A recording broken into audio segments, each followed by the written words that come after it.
আসসালামু আলাইকুম। কী অবস্থা সবার? এই তো গ্রামের বাড়িতে ঈদের ছুটিতে গিয়ে কাজী ভাতের আয়োজন। তো আজকে হচ্ছে ঈদের তৃতীয় দিন। তো আজকে শাশুড়ি প্ল্যানিং করলো যে কাজী ভাত রান্না করবে। তো আমিও সব কিছু করলাম, সব ভর্তাগুলো সব আমি করেছি, আর আমার পাশে আমার যা ছিল তারাও কিছু কিছু হেল্প করেছে। এই তো কাজী ভাতের আয়োজন শুরু করলাম। অনেক রকমের ভর্তা করা হয়েছিল। আসলে একঘেয়েমি খাওয়ার পরে, মিষ্টি জাতীয় খাবার আর স্ত্রীট ফুড খাওয়ার পরে সবারই খুব খারাপ লাগে। তাই একটু ভিন্ন কিছু হলে আসলেই অনেক ভাল লাগে।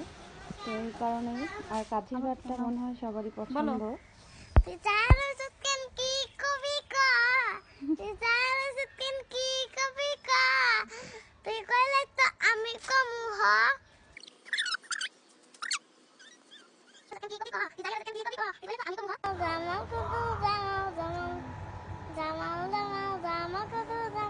নাচো।